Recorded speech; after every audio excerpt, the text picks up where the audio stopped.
Wake up. Okay. What time did you get here? I'm sleepwalking. What time did you get here? We got here, we opened up the place, Joe and I, at 8. We got here about 8:15. And I'm going to look at something here. I get through, you're going to throw it out. Because half of what I tell you, you can believe, and the other half you can throw out. All right. Scene 1, take 2. Okay. If it starts, Okay, Obama. we'll stop you if it starts. It's fine. Okay. Much better. This film. Are we going to rule? This film is expensive, you know. So we got to watch that. Well. So, John, I'm going to ask you to repeat your name and how long have you been a member of Local 6? Yeah. And when did you retire? Well, my name is John Bruni. I was born in the boondocks in Marin County. And I came over here when I was about 3 years old. And the thing is, I graduated from Balboa High School. And I've been the luckiest man in the world. And I'm a child of the Depression. And I walked the streets from 1934 to 1941. Had every kind of job there was in the world. And my brother was working in the neon sign. And I had the 17th number in the national draft. I got drunk, and that broke my ribs, and that laid me up. And so I didn't get drafted right away. So in 1941, Pearl Harbor came along, and the neon sign, because I was working in the neon sign, my brother got me. I come in the back door of the local through the neon sign business, and I worked about in 90% of the theaters, all the high rises, and then in '37 when they were building the roof signs and things like that, the Rainier Brewing, Chancellor Hotel, Fox Theater. I worked all of those things in theaters, and I don't know. And then what happened in 1941? They stopped everything. So I went to the local. Now, you got to picture this. The only thing I ever seen was half-inch pipe, rigid pipe. So I go in there, and so they sent me out to, I think it was Red Furlong, Richmond Electric. And now I don't know anything. All I know is how to do a little neon work.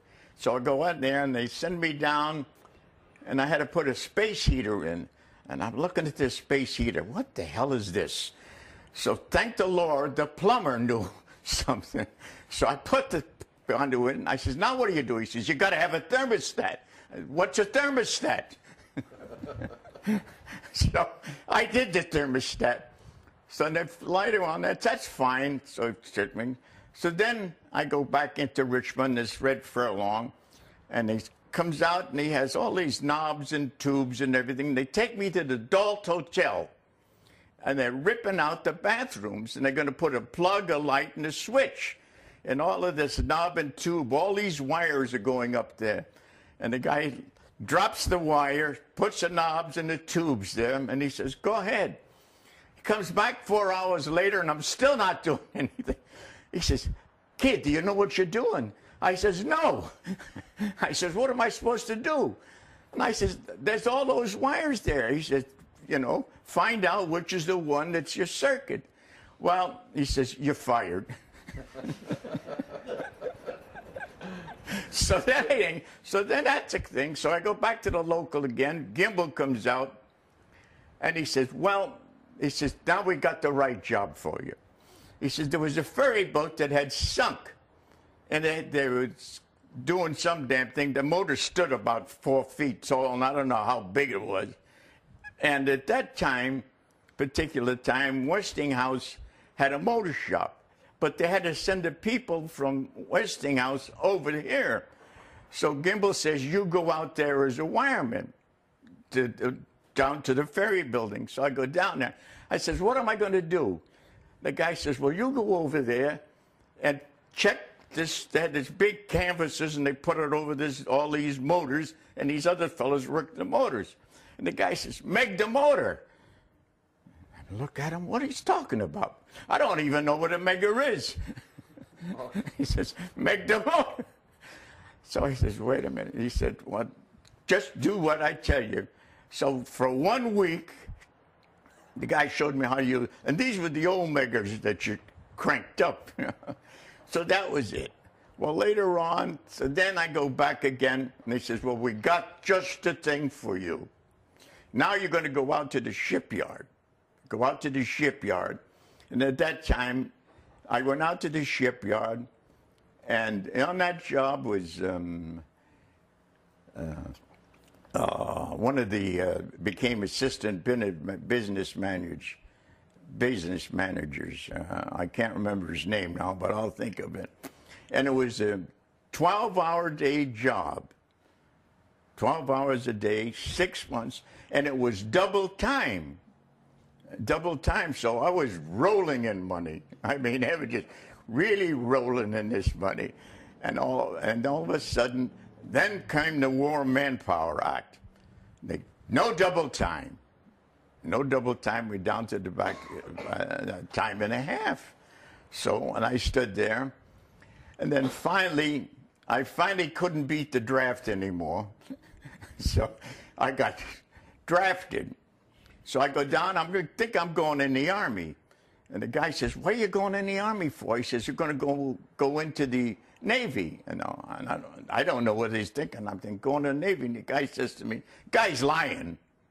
He's lying to me. I think I'm going to, he says, well, you go over. We're going to go over. You have to rebuild Pearl Harbor. And I'm thinking, I'm going to go to Pearl Harbor. So I don't know what I'm going in.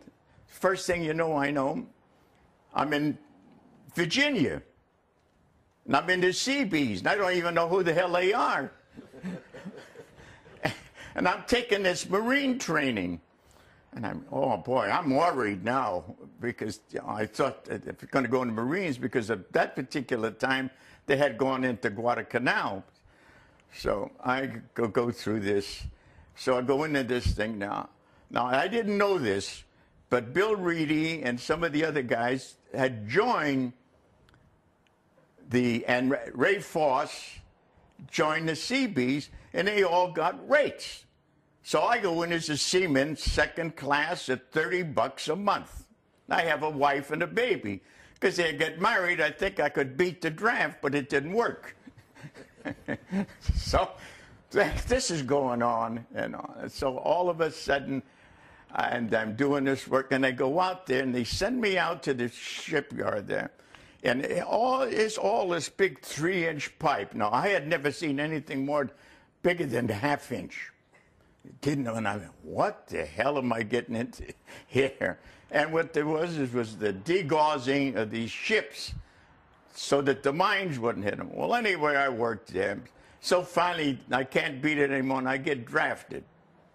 I get, like I told you, so I go out there, and thank the Lord, when I went out there, then they sent me to this school, and they're going to send me to motors and transformers and synchronizing and things. And and this is 8 hours a day, 8 hours a day, and I'll fall asleep. So finally, additive, subtractive motors, this and that. And he says, well, we're going to capture Japanese stuff, and all of this is going on. So there's where I learned quite a bit, because I learned it was 3-phase, 4-wire, what an additive transformer is, what a subtractive sum is. And I'm going, well, this is fine. So now I get shipped out. We go out on the biggest transport, which was the Miss America, was the West Point. And it's 6 rows deep. And of course, me being the smallest guy, and I couldn't fight any of those guys, I have to lay down and go up the top, and you got all your gear, and with this transport is so crowded, you couldn't sleep, walk on the deck, and it was, I don't know, 6 decks, and the stink would kill you. Finally get over to Australia, don't get off at Australia. Finally get into New Guinea, New Caledonia, don't get in there. Finally get over into New Guinea. and which was the deal there. And I said, what are we going to do here? So we get there, and I'm put in with a group, a detachment, and I'm going out with PT boats, 55 guys with PT boats. But this was beautiful because they'd go up in there, and for 3 weeks, we'd build a harbor, we'd build a little boat, we'd do this. But we found out the best thing to do is this poor sailors had to stay with the harbor. We always went back in the jungle, so when the Japanese came, we'd come over. So this was going on. I went for several of those. Then finally went through the invasion of Tacloban lady and things like that. So finally we're sitting at Tacloban and we're getting all of these things. And finally they separated me and put me in the detachment B, and this is 105. Now, and I'm thinking, wait a minute, this don't look good. This don't look good. And now I'm going out, and this is where you're going to be a D-Day landing in one of these islands. And when I got into that islands, and Warren Demerit knows about this, and lived through a kamikaze attack. Watched some of the guys die, which was hard, and then came back as a hero, but never done nothing. Never nothing. And now this is the story. I'm giving you the story of my life. So I go up, and we go up. They send me to the sick and lame and lazy camp in Eureka, and they're going to punch holes in the fog so the planes can land. And I'm at this sick, lame, and lazy camp up there, and they're running the biggest blowtorch in the world. They run a big concrete duct, and they put the 100-octane gas and pushed them. And I was wiring the control in the control tower, and from there. And from there, I came back, and I come back in 46. And I go to work. I go back in the sign business again, because I never forget this. I came back, and the hall at that particular time now was on Valencia Street, because when I went in the local in 1941, it was on the Labor Temple on 14th and Guerrero. And I go in there, and my dad says, well, come to work for us with the neon maintenance. And I'm in there, and the guy says, I'm going to go to work there. And I think Eddie Sebastian was an assistant business agent. And I says, I'm going to work to the neon maintenance. He says, you can't go there. And I don't want to tell you the words I said to him. Because I told him, and finally, I'm fighting with Eddie Sebastian, and Charlie Fong comes out and said, let him go. And